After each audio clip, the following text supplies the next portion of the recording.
ونستعينه ونستغفره ونعوذ بالله من شرور أنفسنا ومن سيئات أعمالنا من يهده الله فلا مضل له ومن يضلل فلا هادي له أما بعد اللهم بك أسبحنا وبك أمسينا وبك نحيا وبك نموت وإليك النشور اللهم إنا نسألك خير هذا اليوم وخير ما فيه وخير بعده ونعوذ بك من شر هذا اليوم شر ما فيه وشر بعده اللهم إنا نسألك رحمتك ونعوذ بك من فتنة الدنيا والممات amin ya rabbal alamin.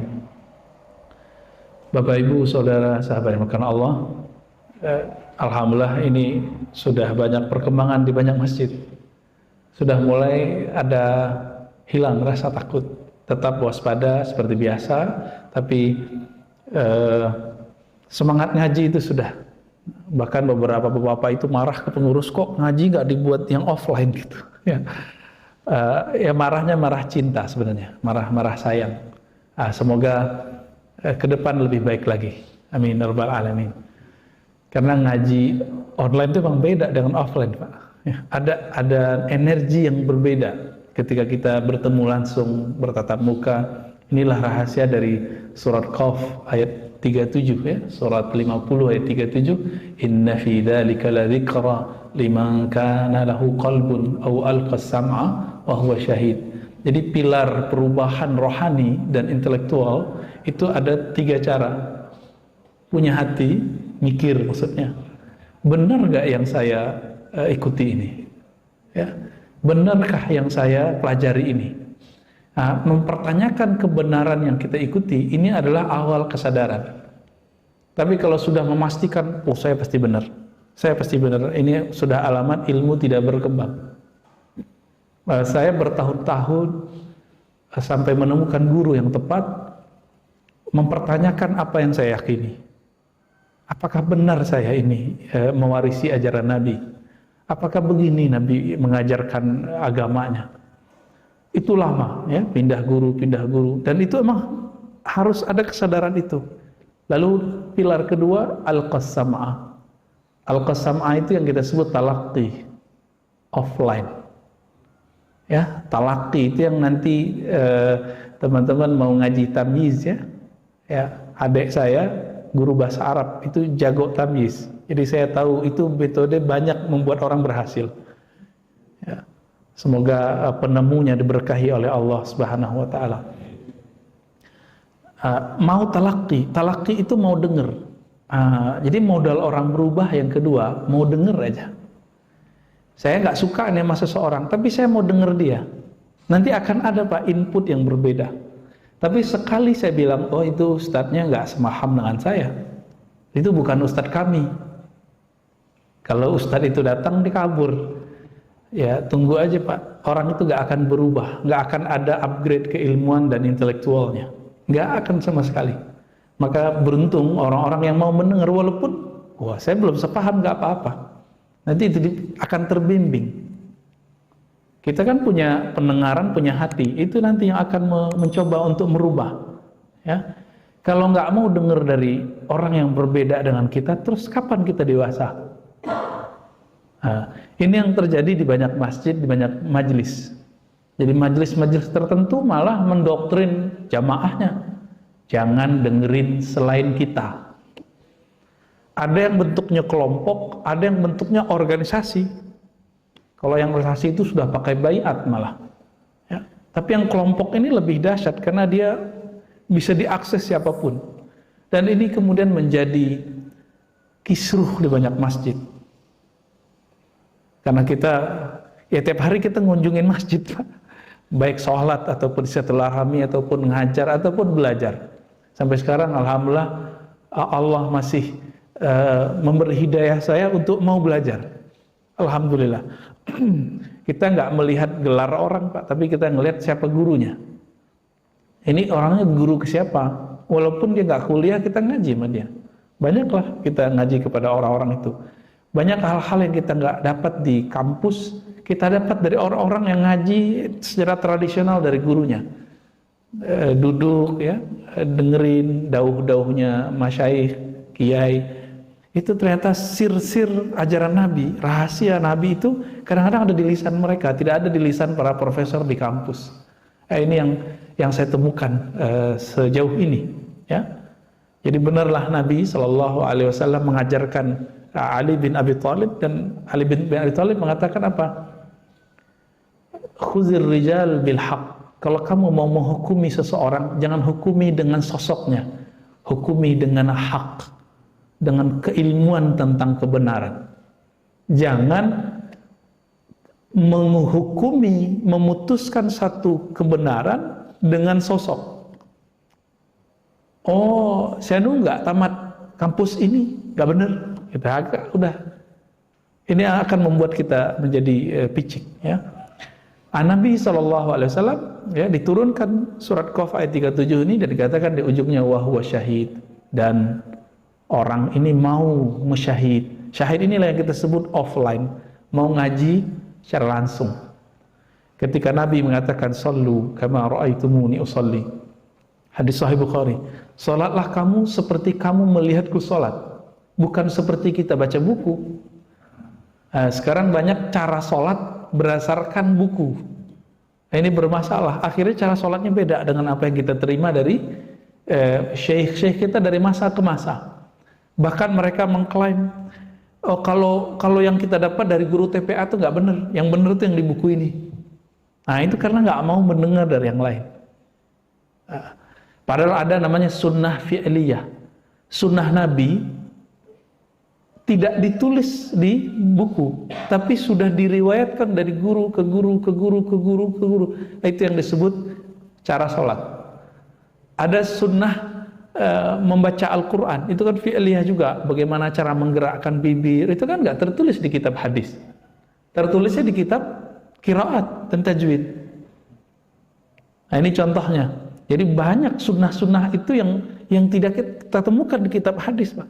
Sangat-sangat banyak. Dan yang paling mengejutkan, hadis hukum itu cukup 4.000-an, tapi hadis akhlak itu puluhan ribu. Kenapa hari ini orang beragama bisa tengkar, bisa kisruh, masjid bisa rame, ya? Ini masjid kayaknya masih adem kali ya, tapi di masjid lain rame, Pak. Perseteruannya. Itu kenapa? Karena orang fokus pada sunnah-sunnah ahkam, ajaran-ajaran Nabi yang berkaitan dengan hukum, tapi mereka kurang mempelajari sunnah-sunnah akhlak, sunnah-sunnah yang berkaitan dengan akhlak. Sunnah di situ artinya ajaran Nabi Sallallahu Alaihi Wasallam. Maka semoga di sini nanti ada kajian khasais nabawiyah atau misalnya sirah Nabi khusus, cari ustadznya yang jago. Dan sirah Nabi itu bukan pakai teori, Pak, dia harus pakai cerita. Maka ustadznya harus orang yang alim dan bisa bercerita, nggak cukup alim. Nah semoga nanti ketemu, Pak. Banyak di sekitar UIN itu, sekitar Ciputat itu banyak ulama sebenarnya. Pamulang sana silakan dicari.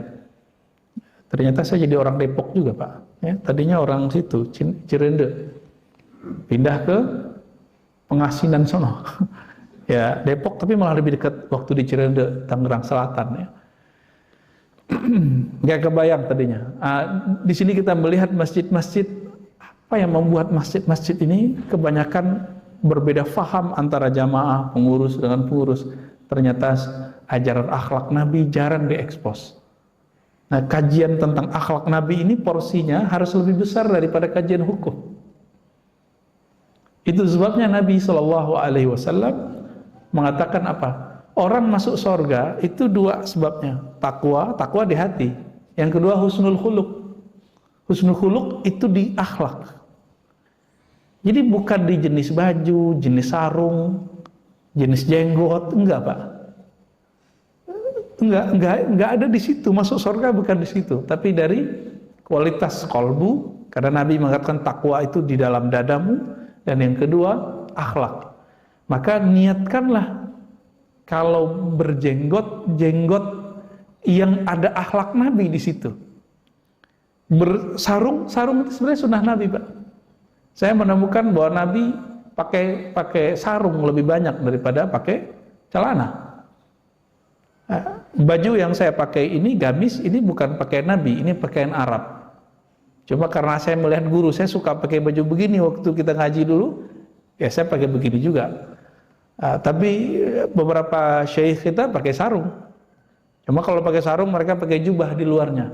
Tahu jubah itu ya, yang dipakai di luar. Wah, itu lebih cakep ya. Nah, kita ketika mengamalkan ini, niatnya bukan untuk menghakimi orang, tapi untuk menghakimi diri sendiri. Jadi ketika belajar, jangan belajar diniatkan untuk mencari hujjah, mencari argumentasi dalam berdebat, tapi karena ingin meluruskan hati.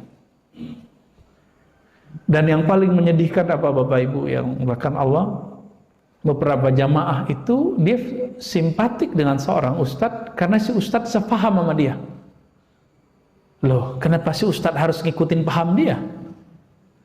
Yang benar murid ikut guru atau guru ikut murid? Giliran si ustadz ini sudah beda paham sama dia, dia bilang, itu ustadz gak benar. Jadi mulai kemudian menghakimi guru, dan ini menyedihkan sekali. Tapi di sisi lain, para guru, para ustadz, para mu'alim ini juga punya PR besar. Banyakkah input ilmunya sehingga outputnya juga besar? Nah, ini PR para ustadz, ya, ngajak menjelaskan filosofi tentang turunnya ayat pertama Iqra, baca, dia kurang baca. Alhamdulillah beberapa tahun yang lalu saya diizinkan Allah menjadi trainer dai untuk dikirim ke luar negeri, Pak, dengan satu lembaga non-profit ya. Apa hasil survei kita? Kita survei langsung aja. Minat baca para ustadz minus, bukan plus, Pak. Jadi kalau Indonesia karena tidak berkembang nih ya, pertumbuhan ekonominya nggak ada, kita sebut resesi. Itu mereka sudah resesi, Pak. Akhirnya ya mohon maaf, apa yang menjadi output dari seorang muallim yang akan bisa menginput murid-muridnya itu tidak terjadi. Bapak mengalami kebosanan ngaji, kok ngaji bosen ya? Nah, itu sebabnya. Baik, ini sekedar refleksi kegalauan saya melihat perkembangan masjid dan tempat-tempat dakwah. Semoga ini bisa dipahami oleh pengurus ya. Baik. Bismillahirrahmanirrahim, kita mengkaji tentang Muhammadun qabla al-bi'atsah, begitu bahasa Arabnya. Nabi Muhammad SAW sebelum dibangkitkan. Saya tidak mau mengulang-ulang repetasi kajian-kajian karena ini bisa Bapak lihat di kajian YouTube beberapa hari ini. Saya ambil kisah yang lain saja dari sisi lain. Saya yakin bahwa Bapak bagus teredukasi dengan baik.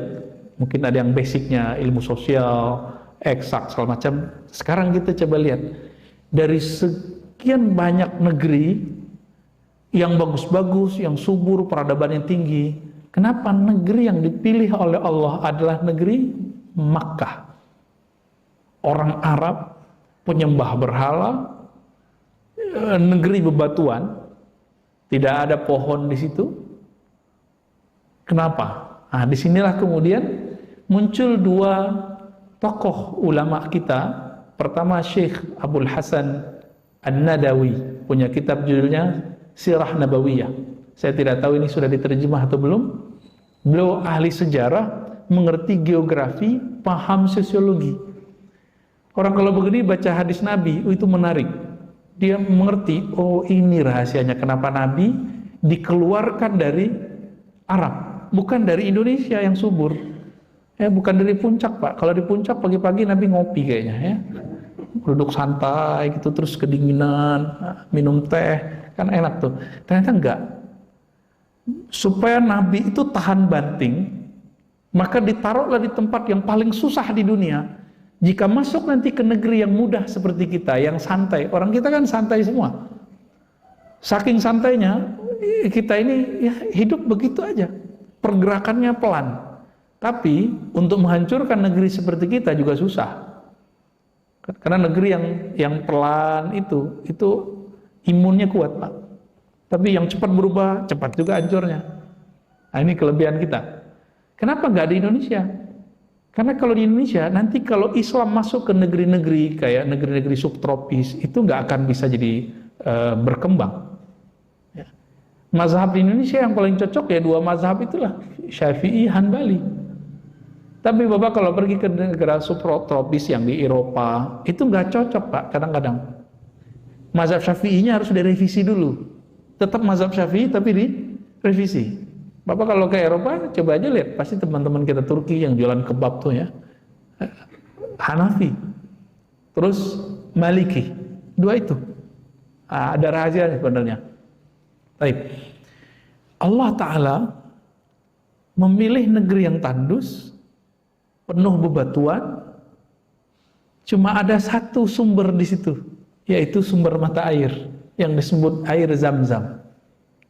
Ini kalau nggak dilihat dari sisi ekonomi dan geografi saat itu, kita nggak paham nih kenapa. Setelah diteliti oleh para ahli ekonomi, dulu sumber-sumber mata pencarian itu akan terbentuk kalau ada sumber mata air. Itu teorinya. Jadi ada namanya water theory, ya, teori tentang air. Di mana ada air, maka di situ akan ada aktivitas ekonomi. Kenapa? Ini bukan Bogor, bukan Depok, bukan Tangsel, bukan Jakarta. Ini apa? Arab, tandus. Yang mereka cari apa? Air.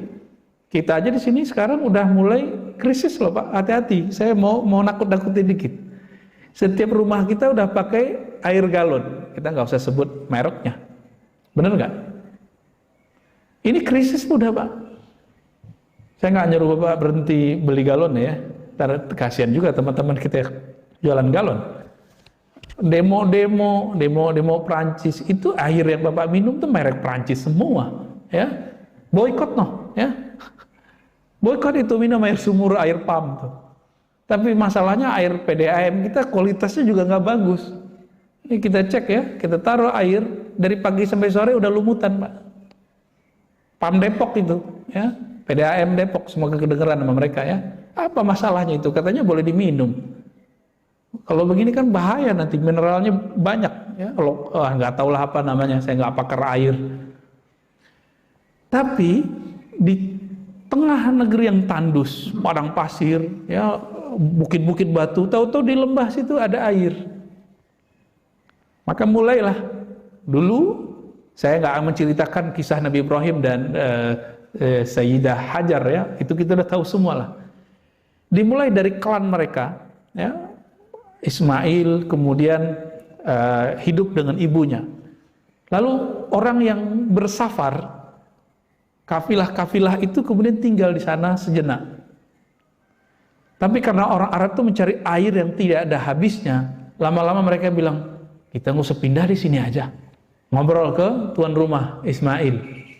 Dari sinilah terjadi barter budaya. Nabi Ismail itu anak Hajar. Hajar itu orang Mesir.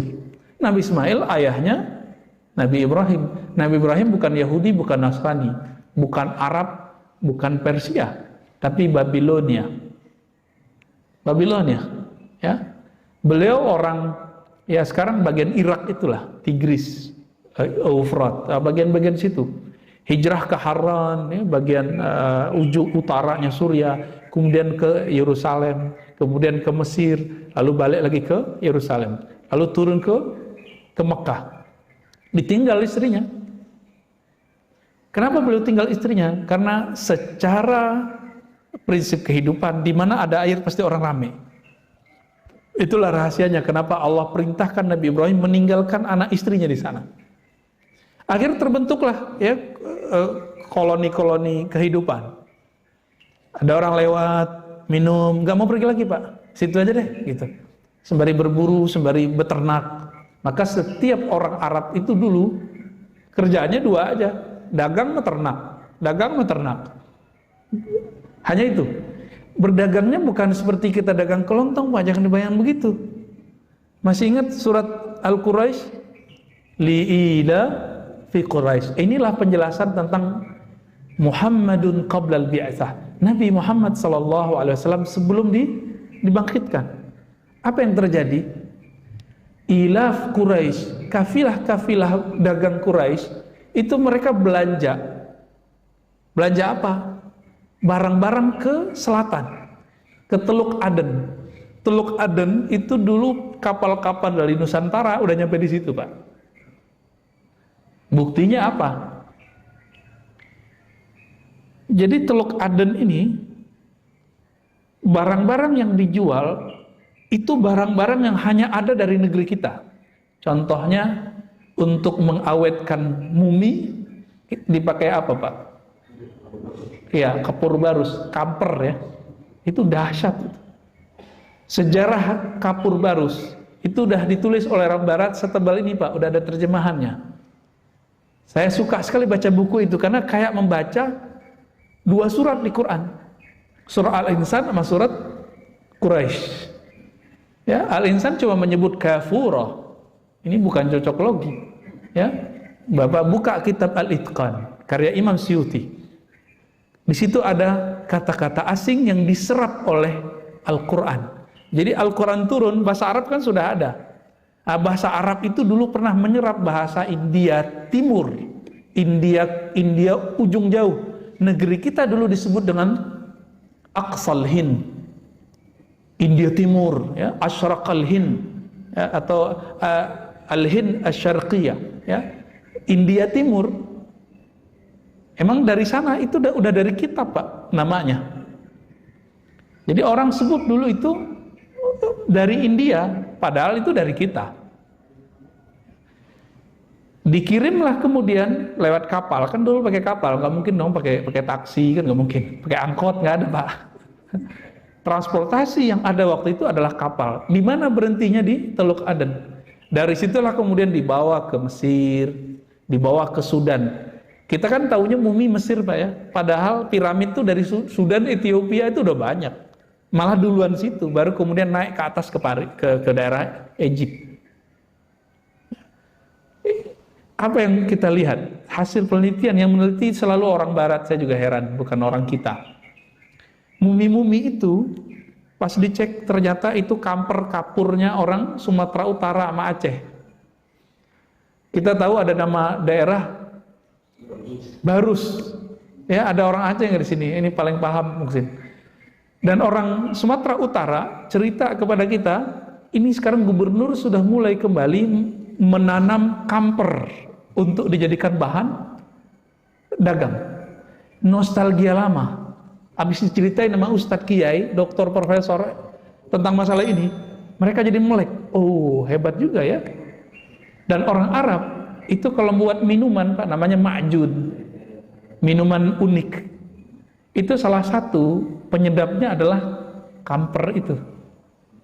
Jadi bukan hanya untuk mengawetkan mumi, ya. Dan yang paling mengagetkan ketika dibuka beberapa sinagog di Syam, negeri Syam. Syam itu 4 negara ya, yang sedang konflik sekarang, mulai dari Yerusalem, Palestina, Lebanon, Yordan, Suriah. Itu di situ banyak sinagog. Kenapa? Kalau orang Yahudi kan dulu di sana. Gereja ataupun sinagog dulu punya tempat khusus, ada perpus, ada ruang menyimpan benda-benda berharga. Ketika dibuka peti-peti tempat berharga, bukan emas, Pak, di dalamnya, tapi ketemu cengkeh. Cengkeh cuma tumbuh di Ambon, Pak, dulu. Ajib gak tuh? Nyampe ke negeri Arab subtropis, yaitu daerah Suriah, Syam, ya, daerah Lebanon dan Palestina. Ini membuat kemudian teori-teori yang berkembang liar kemana-mana, cuma karena ada kaidahnya bisa disambungkan. Berarti sebelum Nabi Muhammad lahir, Mekah itu jalur sutra sebenarnya. Kenapa? Setiap kafilah dagang yang belanja di selatan Yaman, ini saya lupa bawa slide-nya, Pak. Itu ada petanya, enak kalau dilihat. Jadi mereka turun ke bawah, setiap musim tertentu mereka naik. Fisyita iwas saif. Musim dingin, mereka kemudian ke bawah, karena setiap ke bawah itu musim dinginnya nggak terlalu dingin. Ya. Lalu musim panas mereka belanja ke atas. Makanya orang Arab itu pada seneng, Pak, menikahi orang-orang Syam. Karena musim Musim panas ke sono. Panasnya mereka kan nggak panas. Panasnya mereka nggak panas, Pak. Baik. Dari sini baru sisi ekonomi saya cerita, ya. Sisi ekonomi saya cerita bahwa Mekah itu bukan negeri hamparan kosong, tapi itu jalur sutra luar biasa. Orang-orang kafilah-kafilah pedagang itu dulu minimal mampir di sana. Nah, orang Arab, Quraisy khususnya, mereka bertugas menjaga Mekah, Ka'bah. Mereka punya dua pekerjaan besar tadi, berdagang, terus beternak. Di musim berdagang, mereka beli barang, kemudian jual. Jual kemana? Tadi ke Syam, dan itu prosesnya panjang. Jadi orang Arab itu di kampungnya nggak lama. Itu sebabnya kenapa ayahnya Nabi meninggalnya bukan di Madinah. Itu pak sebabnya. Meninggal di mana ayah Nabi Sallallahu Alaihi Wasallam? Di luar kota, bukan di luar Mekah, nggak di Madinah juga, nggak di Mekah juga, di luar itu. Itu adalah perjalanan bisnisnya. Mereka biasa berbisnis. Nah, maka sampai sekarang kalau kita ingat Arab, yang kita ingat apa? Tanah Abang, ya kan, Condet. Tapi beda Pak. Kalau Kuitang tuh banyak yang alim-alim tuh ya. Kalibata tuh ada yang pedagang, ada yang ulama. Kalau Bapak pergi ke daerah Palu, itu habaib adalah orang-orang pendidik, jarang yang pedagang. Sampai mereka marah ke saya ketika saya tanya, nggak ada yang jual ini ya, saya candain ya, nggak ada yang jual parfum. Dia kayak kesel, ente ini ya, kita ini beda sama Arab sono katanya. Saya nggak mau tahu maksudnya Arab sono itu mana ya. Jadi sesama mereka juga ada perasaan-perasaan begitu. Bagi kita nggak masalah sih mau Arab jualan, mau jadi ulama, yang penting jadi orang bener. Nah, kita nggak boleh rasis karena agama kita bahasa Arab turunnya. Tapi nggak boleh juga kemudian mengarabkan negeri ini, mengislamkan negeri ini wajib. Tapi mengarabkan nggak, karena Arab beda zaman, itu beda budaya. Seperti model baju tadi, ya beda zaman dan beda budaya. Bapak kalau mau lihat tradisi Nabi, itu masih banyak di kalangan ulama Yaman. Ulama Yaman, Tarim. Nah, itu yang dibawa oleh habaib itu masih banyak yang mirip. Ya. Lalu orang-orang Arab yang strategis ini di kota Mekah, muncul pertanyaan. Berarti Arabnya Mekah bukan Arab asli. Benarkah itu? Coba lihat Pak tadi. Ismail anak mana? Anak Siti Hajar, orang Mesir. Ibrahim, Nabi Ibrahim, Babilonia. Bukan Yahudi, bukan Nasrani, bukan Arab. Makanya ketika orang memperebutkan Abraham atau Ibrahim atau Abram, itu nama Ibreunya itu. Bukan mereka merubah nama Ibrahim, Pak. Emang dalam bahasa Ibrani, orang nyebutnya Abram atau Abraham. Bahkan ibunya Nabi itu mengetahui anaknya itu bakal jadi nabi. Apa kata beliau? Bu'ista rasulan, ya. Hai anakku, engkau akan diutus sebagai rasul mengikuti agama Abraham, atau Ibrahim. Jadi Aminah masih menyebut Abraham atau Ibrahim, masih menyebut begitu. Jadi itu bukan pemutaran ini. Yang ditukar oleh sebagian ahli kitab bukan di nama, tapi diisi ajarannya. Nah, ini perlu diluruskan ya. Kita kadang orang awam mikir, wah itu udah dirubah tuh. Justru kita dituduh merubah. Karena dalam bahasa aslinya Ibrahim tidak ada, yang ada Abraham. Lalu Arab asli di mana? Itu pertanyaannya. Condet Pak. Ya, itu mah perantauan semua Pak. Arab asli yang di jazirah, yang kita sebut jazirah Arab Peninsula itu yang mana? Ternyata Arab yang asli itu ada di Yaman, Pak. Dan yang paling tua itu negeri Sabah, tempatnya Sayyidah Bilqis, ya. Bilqis itu Arab asli. Dan sampai sekarang ada satu kampung di Yaman masih ngomong bahasa Arab Sabah. Dan itu kalau saya, alhamdulillah bisa ngomong bahasa Arab, ya, alhamdulillah. Ngajar seharian penuh bisa bahasa Arab. Tapi kalau dengerin orang sahabat ngomong, saya nggak ngerti, ya, nggak ngerti sama sekali. Di situ kita ngerasa bodoh lagi. Banyak juga yang aku nggak tahu nih, ya. Apalagi kalau Arab sudah bahasa lokalnya, ya. Jadi Arab yang resmi fasih itu sudah beda dengan dialek-dialek kampungnya. Nah, jadi Arab asli itu di daerah Yaman. Jadi Arabnya Nabi disebut Arab Musta'rab. Apa sebutannya? Arab Musta'rab, ya. Apa yang disebut Musta'rab? Orang-orang yang sudah campuran. Jadi Nabi Ismail menikah dengan orang-orang Arab asli yang mampir ke sana, lahirlah Arab-Arab turunan. Jadi Nabi Muhammad SAW sudah turunan, udah keturunan campur, ya. Nah, ini kita ini kan banyak yang sudah campur-campur nih, benar nggak? Apalagi menikahnya udah beda suku, udah mix. Maka percampuran itu ternyata adalah bibit dari kebangkitan. Jadi kalau kita dari dulu ketemu orang itu lagi susah, Pak. Begitu juga percampuran pemikiran. Kalau ingin maju pemikirannya, ayo bentur-benturin otak kita itu dengan pemikiran yang aneh-aneh. Nanti ya terseot-seot dikit, lama-lama jadi bangkit, dia jadi tahan banting, mirip-mirip kayak imun. Orang kalau mengatakan ini filsafat haram, itu langsung otaknya buntu. Tapi dia ingin tahu filsafat apa sih isinya, haramnya di mana sih, dia konsumsilah filsafat itu, dan itu bisa jadi dibalas oleh imannya, oleh cara berpikir yang sahihnya. Baru nanti pemahaman dia terhadap manakah filsafat yang bermasalah itu jadi oke. Jadi teori imunisasi vaksin itu tidak hanya di badan biologis, tapi juga ada masuk di ideologi dan pemikiran intelektual. Begitu juga spiritual, Pak. Orang kalau nggak pernah dosa nggak bisa nangis. Orang kalau nggak bisa dosa nggak bisa nangis, ya. Nah, ini terjadi pada kawan-kawan kita yang telah menutup dirinya. Nah, ini yang kasihan, ya. Kalau udah menutup diri ya salah, nggak akan berubah sama sekali. Baik. Jadi Nabi Muhammad SAW lahir dalam posisi dan keadaan yang sangat strategis. Lebih strategis dari kita, Pak. Kalau kita paling dulu bernyanyi nenek moyangku seorang pelaut. Oh, mereka lebih dari itu, ya. Ketika Allah pilih kota Mekah, orang Arabnya sudah Arab campurannya kemudian sudah satu klan Bani Hashim, cucu dari Abdul Muttalib, anak dari Abdullah.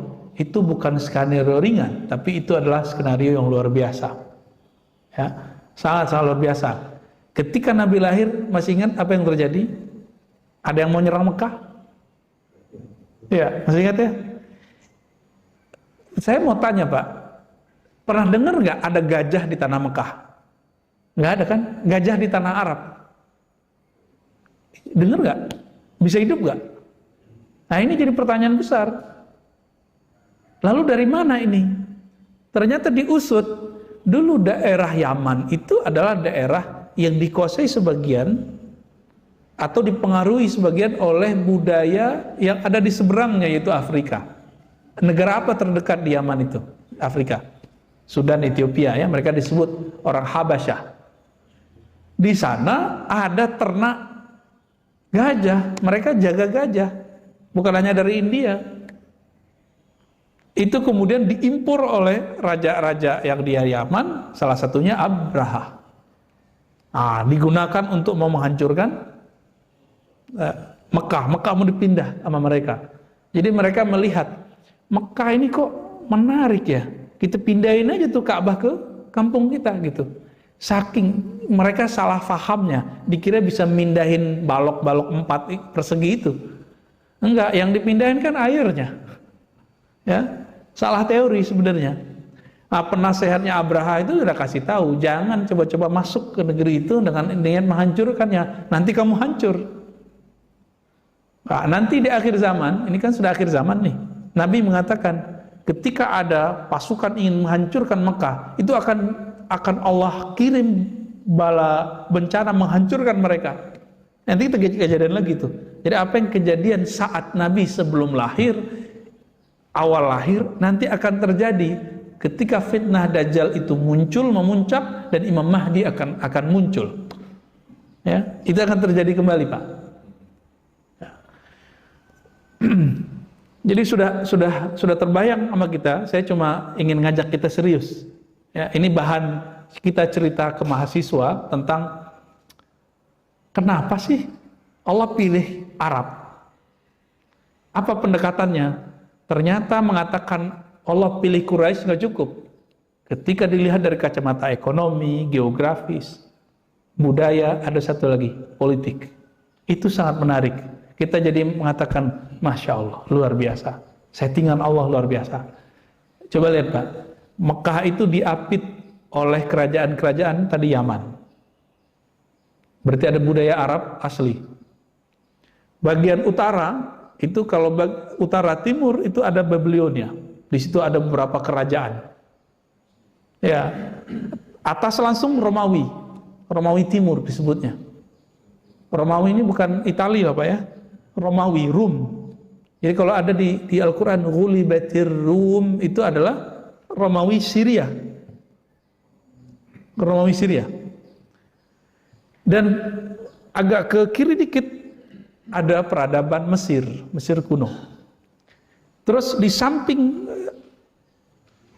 Laut Merah itu ada kerajaan Ethiopia yang bahasa Arab Ethiopia banyak diserap oleh orang Yaman lalu masuk lewat jalur perdagangan itu di Mekah. Dan pas dicek banyak istilah-istilah Arab Ethiopia itu masuk. Bapak kalau mau belajar bahasa Arab bukan ke Mekah Pak sekarang. Belajarnya ke mana? Ke Sudan. Ya.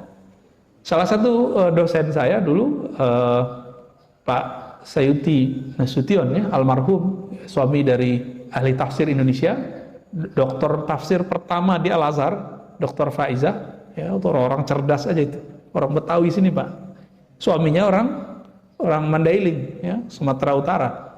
Itu ngambil bahasa Arabnya di mana? Di Sudan. Ustadz yang masyhur sekarang ngambil S3-nya di mana? Sudan juga, walaupun hadis ya. Atau sebenarnya itu negeri bahasa sebenarnya itu. Mereka kalau ngomong Arab lebih fasih daripada wilayah-wilayah lain. Jelas. Fasih itu bahasa Arab artinya jelas. Itu maknanya. Itu peradaban politik, secara politik seperti itu. Jadi Mekah itu dikelilingi oleh budaya yang macam-macam.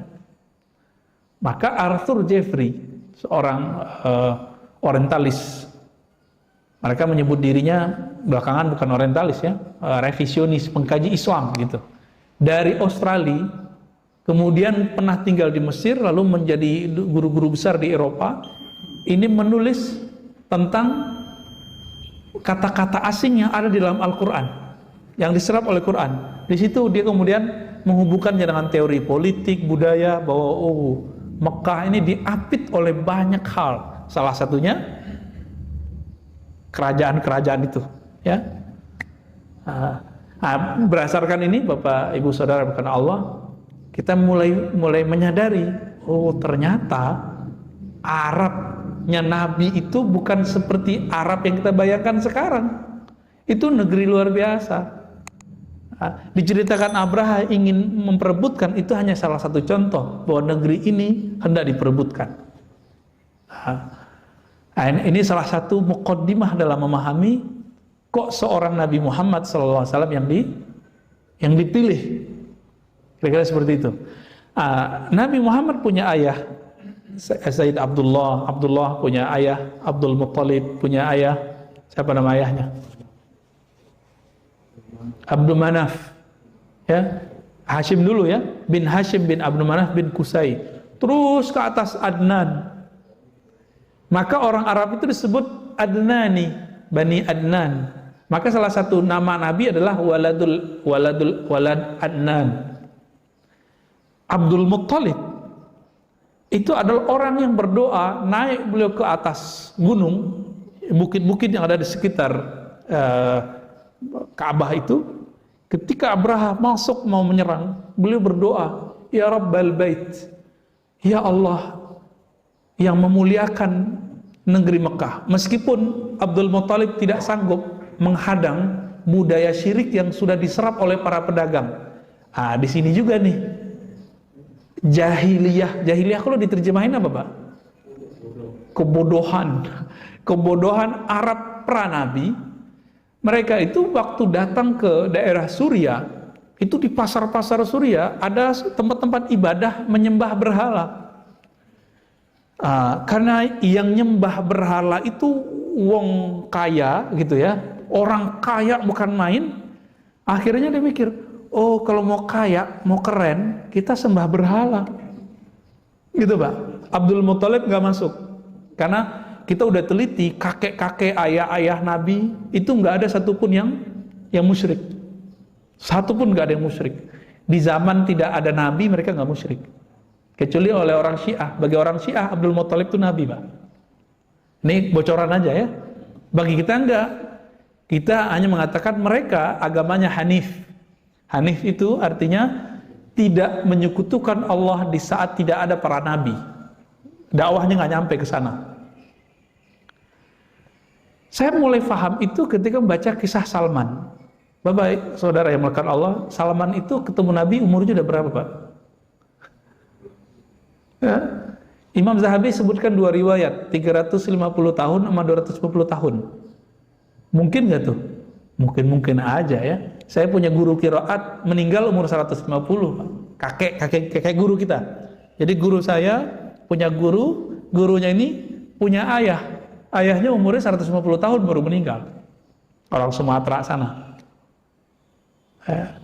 Saya pikir-pikir, oh mungkin juga ya. Salman Al-Farisi, Salman orang Persia. Persia Iran sekarang. Iran sekarang itu kita sebut Persia. Ternyata dulu adalah anak Kiai Majusi. Majusi nyembah apa? Api. Ya, bukan main mercon terus jadi Majusi, enggak Pak ya.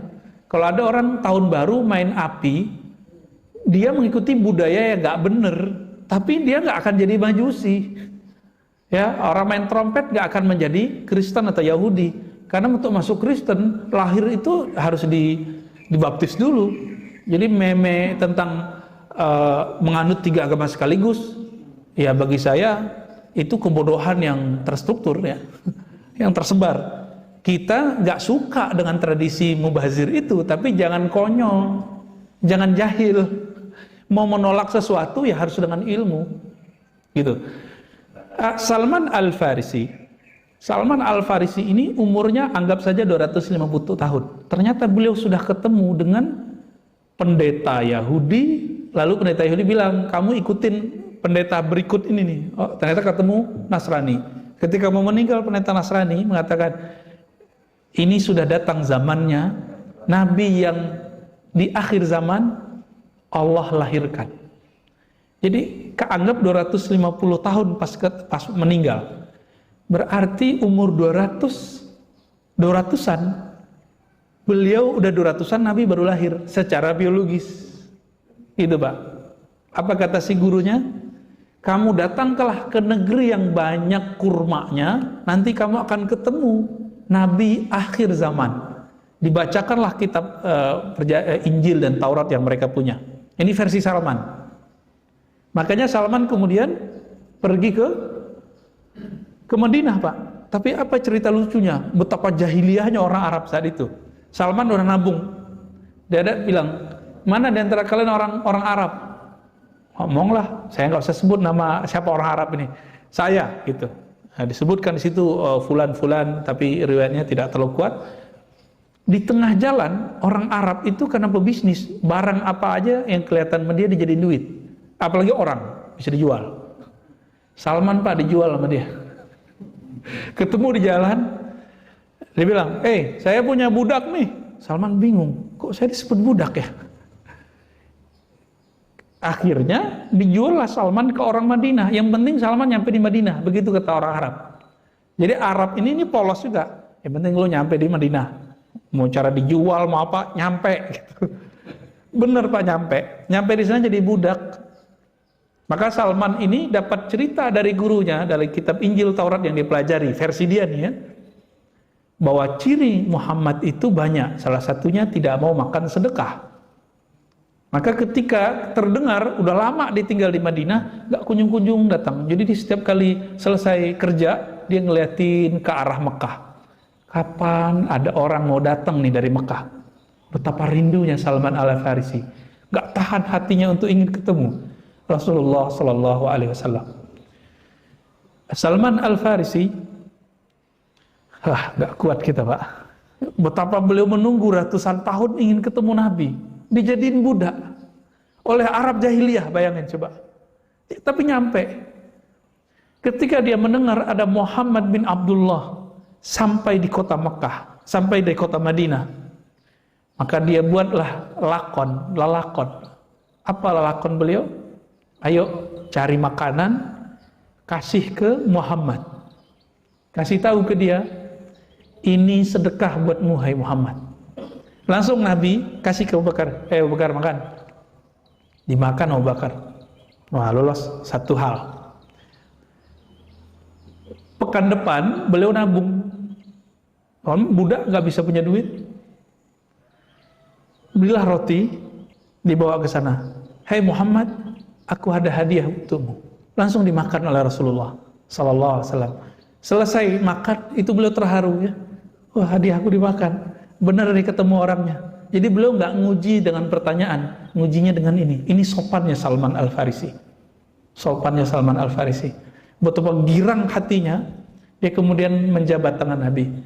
Ya Muhammad, asyhadu annaka Rasulullah Sallallahu Alaihi Wasallam.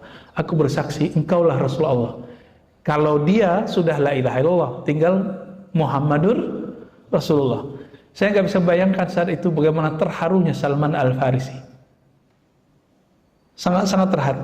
Salman itu menyaksikan pra-nubuwat, pra-bi'asah kerasulan Sallallahu Alaihi Wasallam. Maka dengan ini Bapak Ibu Saudara Allah, kebayang sudah jahiliyahnya Arab. Apa aja barang dijual sama dia, orang aja dijual, ya. Tapi justru Nabi mengatakan kemudian, Salman minna ahlul bait.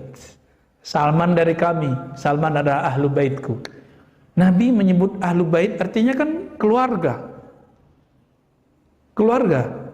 Biasanya Ali, Fatimah, Hasan, Husain itu biasa.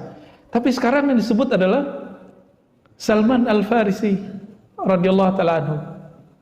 Ternyata kekeluargaan itu ada dua. Ada kekeluargaan rohani, ada kekeluargaan jasmani. Keturunan Nabi, tapi akhlak nggak akhlak Nabi, keputus. Yang mutus langsung Fatimah. Ya. Kita bukan keturunan Nabi Muhammad, tapi kita ambil akhlak Nabi Muhammad. Insya Allah kita termasuk rohaninya rohani para habib, meskipun fisiknya bukan fisik para habib. Kira-kira itu beberapa sharing saya tentang masa sebelum pra kerasulan dan kenapa Allah pilih negeri ini, negeri tersebut sebagai negeri para rasul, negeri rasul dan para sahabat mulia. Di situ ada yang mau didiskusikan Pak, mau ditanyakan? Ya. Ini nggak ada yang tidur nih, ada yang tidur ya? Ya. Orang kita nggak ada ngelucu-ngelucunya loh Pak ya. Ya. Ya yang tidur anak saya malah Pak. Kita ketemu guru yang sangat menguasai ilmunya. Silakan Bapak-bapak jika ada yang ingin ditanyakan. Ya, silakan Pak. Waalaikumsalam warahmatullahi wabarakatuh. Saya cuma mau tanya tentang merah posisi kita muslim di Indonesia dengan sejarah Nabi itu kira-kira seperti apa sekarang sama ke depannya seperti apa? Masya Allah. Ada beberapa analis justru ya, Islam tidak akan jaya dua kali ke tempat yang sama. Salah satunya mungkin ada yang memprediksi Indonesia. Iya, iya. Melihat sekarang ini kondisinya kayaknya Udah kebalik ya. Iya, iya. Bapak coba lihat, mungkin Bapak sudah melihat beberapa negara ya, mungkin beruntung bisa jalan kemana-mana.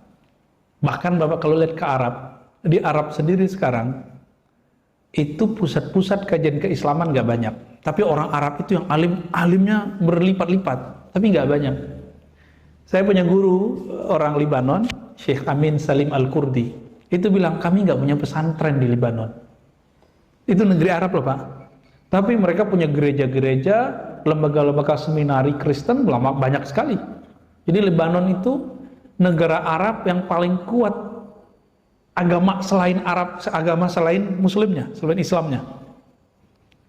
Arab Saudi, coba lihat. Dulu Mekah Madinah itu pusat 4 mazhab. Tapi sekarang mazhab udah dilarang, yang ada cuma 1 aliran. Terus kemana pindah mazhab itu? Dulu di Jabal Abi Kubais, itu orang latihan rohani, Pak, latihan zikir di sana. Muncullah aliran-aliran tazkiyatun nufus atau tasawuf atau tarekat. Sekarang dianggap musyrik di sana. Terus kemana pindahnya? Gitu. Terakhir ada sekolah yang masih mempertahankan kajian Islam dikuasai oleh negara Saudi sekarang, namanya Saulatiyah. Tapi beberapa tahun ini sudah dirubah paksa kurikulumnya oleh pemerintah. Itu terakhir pertahanan ahli sunnah yang moderat di kota Mekah. Udah nggak ada lagi Pak. Akhirnya sekarang guru-guru kita di sana itu kalau ngajar kitab akidah aja, kitab fikih, cover yang sudah ditentukan dari pemerintah, tapi isi dalamnya sudah diganti supaya nggak ketahuan.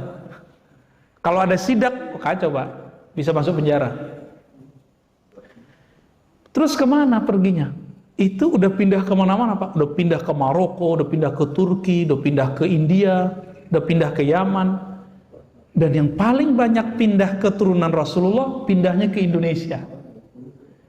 Makanya Al-Habib Omar dan Habib yang datang ke Indonesia, mereka kaget. Kok buyut-buyutnya, kakak buyutnya, itu banyak yang dikubur di sini. Ya, saya tanpa sengaja 2 tahun sebelumnya itu mengunjungi mahasiswa saya yang buka kajian zikir di sana, terus kita kasih dia otoritas lah untuk membuka kajian zikir. Kita namanya ijazah. Hafiz Quran. Lalu saya bilang, tolong temenin saya ziarah ya. Gitu. Pertama saya cuma niat ziarah ke satu tempat, mau melihat gimana sih sejarahnya. Kita kalau nggak melihat tempat kan nggak kebayang, nggak terimajinasi perkembangan Islam di sana. Tapi habis itu hati saya bergejolak. Ini pasti ada pusat kuburan bersejarah di sini. Ternyata benar. Zuriat Rasulullah yang tua-tua itu banyak dikubur di Palembang Pak dulu. Al-Habib Ahmad bin Idris Al-Idrisi, Masya Allah ya. Itu banyak di sana, Palembang. Lalu Betawi, lalu Pantura sampai ke Jepara, Demak, Tuban. Oh, Tuban ini lumayan banyak Pak. Maka kalau kita ke Tuban atau pesisir Pantura ini, muka orang Jawa itu bukan Jawa kayak di selatan. Ngomong Jawa ya, tapi hidungnya hidung condet Pak. Ya, hidung orang Arab. Ngomongnya sudah ngomong Jawa. Terus itu udah pindah ke sini. Quraisy Shihab ya, itu ulama besar. Terlepas dari semua kontroversial beliau S1, S2, S3 di Mesir dan udah menguasai wilayah-wilayah sana. Jadi udah kemana-mana. Apa kata beliau? Yang punya tradisi pesantren cuma orang Indonesia. Ini di sini imam kita mungkin sudah punya pusat tahfiz kali. Udah punya. Ya. Ya, silakan difasilitasi, Pak. Ya. Di mana-mana saya ngelihat, rumah tahfiz itu baru Quran. Belum TPQ, belum lagi MDA, belum lagi yang serius mahat-mahat, udah dahsyat sekali. Dan di Indonesia bikin pesantren nggak perlu izin, cukup kesepakatan masyarakat, benar nggak? Dan ini surganya ilmu. Kita nggak ketemu di belahan manapun sekarang di dunia seperti Indonesia. Kita bersyukur. Negeri jiran aja Pak, kita kalau mau buat apa harus ada backingan. Kalau nggak bisa dibubarkan. Agak berat tantangan teman-teman kita di tetangga-tetangga, apalagi di Saudi. Bapak buat pengajian begini di Saudi, digerebek sama polisi syar'i. Polisi syar'i tapi nggak nyar'i. Ya, dulu kejadian 2002, sekolah perempuan kebakaran. Orang Malaysia kan pakai cadar. Ya, udah jadi budaya agama. Jadi budaya yang dilembagakan dalam bentuk kewajiban beragama. Jadi orang Saudi itu nggak bisa lepas perempuannya dari, nggak bisa lepas, itu udah jadi, atau agama yang berbudaya. Terserahlah diistilahkan apa, karena implikasinya nanti beda. Saking konyolnya polisi syurtoh karena mereka nggak belajar agama dengan benar, perempuan yang lari dari api, kan cadarnya dicopot. Apa kata polisi syurtoh? Balik, ambil cadar kalian. Balik Pak, masuk ke kelas. Ada yang mati, ada yang kebakar. Konyol nggak tuh? Ya, orang telanjang aja boleh lari kok kalau lagi kebakaran. Apalagi cuma buka cadar. Masuk berita 2002. Terus kemana ilmu itu sekarang? Ilmu itu sudah banyak berkembang ke negara-negara luar. Dan yang paling stabil adalah negeri kita, alhamdulillah. Negeri Nusantara inilah, Indonesia, Malaysia, Brunei, Singapura, ini paling stabil, alhamdulillah. Jadi secara populasi, nah ini saya kan bukan dukun juga bukan peramal Pak. Tapi kita melihat dari indikator-indikator ini, kalau perangkat-perangkatnya sudah kuat, budaya sudah mendarah daging. Bapak datang ke Madura, Madura ini walaupun ada yang keras, ada yang Islami, ada enggak, tapi jangan coba-coba singgung Islam.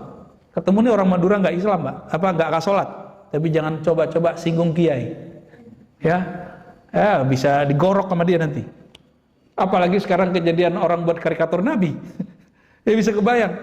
Tapi keturunan Rasulullah dari Yaman, Habib Omar, Habib Ali Al-Jufri menyarankan jangan main fisik, jangan emosi.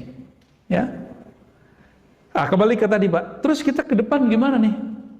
Nabi mengatakan Al-Mahdi minni min walidi Fatimah. Kebangkitan Islam akan dipimpin oleh Imam Mahdi. Mahdi itu kan yang dapat hidayah. Itu dari keturunanku, keturunan Fatimah. Dan keturunan Fatimah sekarang udah ngumpul banyak di negeri ini.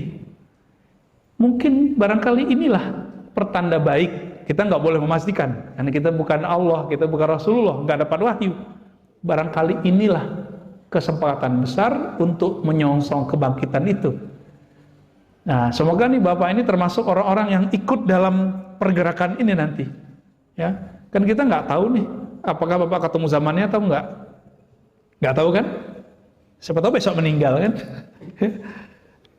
Ini kalau dunia resesi, apa yang kejadian Pak nanti? Krisis ekonomi di mana-mana, tuah negara hilang, batas teritorial antar negara semu. Maka koloni-koloni besar yang ingin menguasai dunia ini akan memenuhi dunia dengan kezaliman. Mereka yang disebut tentara Dajjal. Dan Nabi mengatakan ciri-ciri Mahdi akan keluar. Imam Mahdi keluar, hadisnya sahih. Apabila bumi dipenuhi dengan kezaliman, maka tunggu Mahdi akan muncul membawa perdamaian dan keadilan. Kapan itu? Wallahu a'lam bishawab. Ya, kita serahkan ilmunya kepada Allah. Nah, kalau beliau sudah ada sekarang, kita nggak akan kenal dengan mudah, Pak. Kenapa? Nabi mengatakan yuslihuhullahu fi lailah. Nabi Muhammad saja Allah sembunyikan, Allah buat lalakon kepada Nabi Muhammad. Jadi tukang jaga ternak, pedagang, ya kan? Tinggal di tempat Halimah Sa'diyah. Itu semua lalakon semua, Pak. Supaya orang nggak kenal siapa namanya Muhammad, Rasulullah, calon Nabi. Begitu juga nanti Al-Mahdi itu. Mungkin ada di negeri kita, negeri mana, ya kelihatan sama orang. Sampai nanti Allah islah, baru ketahuan. Dan semoga negeri kita siap untuk menyambut itu. Ya, dan ini bukan cerita dongeng, hadis-hadisnya sahih. Ya, baik. Ada banyak pertanyaan gimana? Nah, kita ringkas-ringkas saja Pak. Pertanyaan dikit, kita jawab dikit. Kira-kira apa Rasulullah meluluhkan Muhammad di Arab? Sallallahu alaihi wasallam. Pakai bahasa Arab misalnya. Iya, pakai bahasa Arab ya. Yang kedua, kan Islam turun di Arab. Pasti tidak bisa kita pisahkan budaya. Bagaimana memisahkan budaya? Oke. Abu Jahal, Abu Lahab orang Arab kan? Tapi Nabi Muhammad gak ikut budaya Arabnya Abu Jahal. Nabi Muhammad itu anti mainstream. Di saat budaya orang Arab kalau bersumpah billat wal uzza, demi berhala dewa Lata dan Uzza. Nabi Muhammad nggak mau, billah, demi Allah. Ketika orang di hari-hari tertentu datang menyembah dan memberikan sesajian untuk Lata, Uzza dan 360-an berhala, Nabi Muhammad ikut nggak? Enggak, Nabi Muhammad malah nyepi berkhalwat di Gua Hira. Anti mainstream. Tapi Nabi Muhammad SAW tidak pernah kemudian berbenturan langsung sampai ada perintah dari Allah. Gitu. Bahkan beliau menjadi tokoh. Ada skenario beliau menjadi Al-Amin, orang yang terpercaya, ya kan? Bisa nyelesain konflik Hajar Aswad. Lalu apa rahasianya kira-kira kok dipilih Arab bukan Indonesia? Pertama tadi setelah paham itu Bapak, Arab itu negeri yang kita harus survive. Maka Islam itu harus survive. Negeri kita kan santai ya, mohon maaf. Kita santai-santai aja bisa makan 3 kali sehari, Pak. Ya kan? Orang pandemi begini kita nggak pernah kekurangan minyak minyak goreng, salad, saus. Di luar negeri salad saus sudah mulai mahal, Pak. Ya, karena ketahan sama orang Indonesia, nggak diimpor, nggak diekspor. Udah banyak sekarang perubahan. Dan yang paling santai kita, negeri kita sekarang ini kekuatan menyambung sama ini. Belanja rumah tangganya hampir 60%. Jadi mau resesi gimana juga kita santai-santai aja, makan nasi goreng, nasi uduk, santai aja, Pak. Ini kabar gembira, biar nggak terlalu horor, Pak, memahami berita-berita resesi dan krisis ini. Nah, kembali ke yang tadi, kenapa Arab? Tadi itu, ya, strategis. Jadi setelah disebutkan itu survive, maka itu strategis. Karena dia strategis, udah campuran sekian bahasa, bahkan Imam Suyuti menyebutkan 11 bahasa yang sudah diserap dalam bahasa Arab. Mulai bahasa yang tua, namanya bahasa Aramaik, bahasa Nabataean, bahasa Ethiopia lama, bahasa Rum, bahasa Greek, bahasa Hind, termasuk Melayu itu disebut bahasa Hind dulu. Akhirnya bahasa Arab itu bisa dibaca, bisa dilafazkan oleh negara mana saja, bangsa mana saja. Kita, ini Bapak ini kan kebanyakan, mohon maaf ya, nggak bisa bahasa Arab kan? Tapi kok baca Qur'annya fasih? Itu orang Arab bingung loh, Pak. Bingung, orang Arab sendiri nggak sepasih Bapak mungkin baca Al-Qur'annya. Mungkin ya. Gitu saya sendiri denger lah. Imam-imam di sana itu ada yang hancur-hancuran juga banyak. Cuma makhorijul hurufnya mereka udah oke. Ainnya itu pas ya, kelihatan susah baca ain itu ya. Itu kira-kira. Nah, kenapa dipilih Arab, bahasa Arab? Karena bahasa Arab itu bahasa yang paling banyak mengalami perubahan-perubahan, yang perubahan itu sekarang sudah menjadi permanen. Ada yang disebut tasrif. Nanti belajar tamyiz. Nah, perubahan yang disebut tasrif, derivasi kata, itu merupakan bentuk kekayaan bahasa. Orang bisa dialog dengan bahasa, ya kan? Maka boleh disebut mukjizatnya Nabi adalah mukjizat lughah, mukjizat bahasa.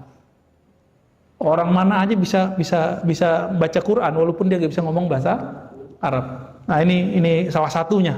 Kenapa dipilih bahasa Arab bukan bahasa kita, Pak? Ya.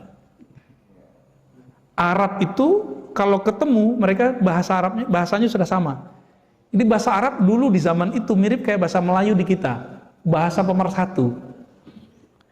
Dan kita beruntung bahasa Arab itu dulu pernah menjadi seperti bahasa Inggris sekarang. Bahasa Inggris itu bahasa internasional. Sekarang kan di PBB masih ya. Nah, tapi dulu orang kalau nulis tentang ilmu kedokteran itu nulisnya pakai bahasa Arab, walaupun dia Yahudi. Ibnu Maimun, murid Ibnu Rus, itu nulis filsafat dan kedokteran itu pakai bahasa Arab. Padahal dia bukan Islam. Yohana macam-macam ya. Ya, itu pakai bahasa Arab. Nah, ini rahasianya sebenarnya. Nah, maka di luar sana, di barat sekarang banyak pusat Ibnu Sina Center apa gitu. Nah, itu kita lihat dari hal-hal ini. Ya, lanjut, Pak.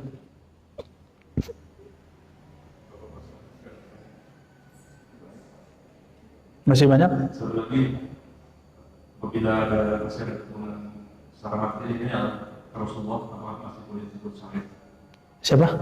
Apabila masih ada Darah. Dalam keturunan selamat ini dari ibu. Dari ibu. Oh, dari ibu tidak boleh disebut kalau sudah jauh ya. Tapi kalau langsung masih bisa. Misalnya ibunya Syarifah, keturunan Rasulullah. Tapi bapaknya ya, bukan orang keturunan Rasulullah. Ini ulama sedikit berbeda pendapat, tapi di Yaman ada yang membolehkannya.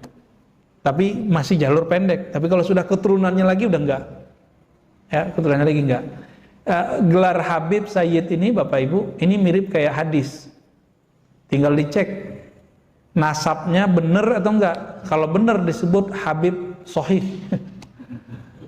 Sama hadisnya kalau dicek ini transmisinya rawinya benar enggak. Kalau benar disebut hadis Sahih. Kalau enggak begitu juga. Maka di Indonesia ada Habib yang benar, yang sahih, ada Habib yang hasan, ya, yang kuat-kuat, tapi masih kalah pamor, kalah nasab dengan yang satu lagi, dan ada yang Habib doif dan palsu. Itu banyak. Nah, cuma modal-modal hidung mancung sama jenggot, terus pakai gamis sama serban, udah jadi Habib, enak amat ya. Hati-hati, man kadzaba alayya muta'ammidan falyatabawwa maq'adahu minan nar. Kalau enggak yakin-yakin amat keturunan Rasulullah, jangan ngaku keturunan Rasulullah. Jadi hamba biasa aja. Jadi orang biasa dan bebannya lebih dikit. Keturunan Nabi, keluarga Nabi, dosanya itu dibesarkan melebihi orang biasa. Sebagaimana pahalanya dibesarkan melebihi orang biasa. Saya ada? Apakah anak dipilih oleh Allah karena salah satunya sebagai bangsa pengembara? Itu salah satu hikmah yang diambil oleh beberapa sejarawan. Ya, mereka nomaden dulu. Tapi ketika sudah ada Ka'bah, udah enggak. Mereka sudah enggak nomaden lagi. Ah, ini penting. Sejarah nomadennya Arab itu berhenti ketika Zam-Zam sudah ditemukan oleh mereka. Jadi Zam-Zam itu artinya kan kumpul. Zam-Zam itu simbol dari berakhirnya peradaban tua, peradaban pindah-pindah. Ini luar biasa dari Zam-Zam itu. Cukup Pak, alhamdulillahirabbil alamin. Lebih kurang itu Bapak Ibu yang melakukan Allah, refleksi pra kerasulan sehingga kita faham, oh luar biasa memang nabiku, ya. Nabi kita memang dilahirkan di tempat pilihan, bukan di tempat biasa, sehingga wajar kalau kemudian ajarannya berkembang di seluruh dunia. Meskipun kita bukan cuma 2 miliar Pak ya, cuma 2 miliar, tapi agama yang lain walaupun mereka bermiliar-miliar, mereka itu satu aliran udah kayak satu agama. Contohnya Katolik, Kristen, itu kan banyak aliran-alirannya. Satu aliran udah satu agama, udah beda dengan aliran sebelahnya. Oleh karena itu secara populasi majmuk tetap saja Muslim adalah terbesar di dunia. Semoga kita termasuk yang terbesar itu. Amin ya rabbal alamin. Kita tutup dengan doa pendek. Astaghfirullahaladzim. Allahumma ya Allah, ampunkan dosa kami, ampunkan pikiran kami, ampunkan kejahilan kami. Allahumma ja'alna mimman shalla ala nabi Muhammad sallallahu alaihi wasallam. Ya Allah, jadikan kami orang yang banyak berselawat kepada nabi kami. Allahumma ja'alna mimman arafan nabiyya sallallahu alaihi wasallam. Ya Allah, jadikan kami orang yang betul-betul mengenal Nabi Muhammad sallallahu alaihi wasallam. Jangan jadikan kami seperti Abu Jahal, Abu Lahab yang melihat Muhammad bin Abdullah tapi tidak melihat Muhammad Rasulullah. Allahumma ya muqallibal qulub, tsabbit qulubana ala dinika wa ta'atik. Ya Allah, jika Engkau telah masukkan iman ke dalam hati kami, tolong tetapkan semua itu, hidupkan kami dalam ketaatan dan wafatkan kami dalam husnul khatimah. Rabbana atina fid dunya hasanah wa fil akhirati hasanah wa qina adzabannar. Sallallahu alaihi wa Muhammad walhamdulillahirabbil alamin. Assalamualaikum warahmatullahi wabarakatuh.